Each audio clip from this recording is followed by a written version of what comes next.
Hello दोस्तों, मेरा नाम है उनिमेश और मैं कुछ दिन पहले एक रबिस क्यूब में आपको अनबॉक्सिंग करके दिखाया था और आज मैं एक रबिस क्यूब कैसे सॉल्व करते हैं वो भी दिखाऊंगा। ठीक है, तो चलिए हमारा वीडियो स्टार्ट करते हैं। अगर वीडियो अच्छा लगा तो लाइक शेयर कमेंट जरूर कर देना। चलिए स्टार्ट करते हैं।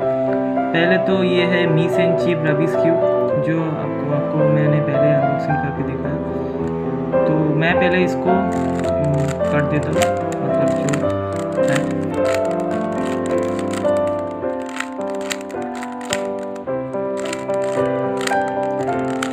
अभी पूरी तरह से ठीक है। तो अब मैं आपको दिखाता हूँ कैसे मैं करता हूँ। उसके बाद नेक्स्ट वीडियो में मैं आपको बताऊँगा कि कैसे करना होता है। ठीक है, तो चलिए मैं दिखाता हूँ, मैं करता हूँ।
देखिए दोस्तों, ये रबिस क्यूब सॉल्व हो गया। तो अब दिख सकता है कितना आसानी से मैं ये कर दिया। तो आपको वीडियो ज़रूर अच्छा लगेगा। तो अगर अच्छा लगा तो आप लाइक शेयर कमेंट करो और अगली वीडियो में मैं आपको बताऊंगा मैं कैसे ये रबिस क्यूब सॉल्व किया।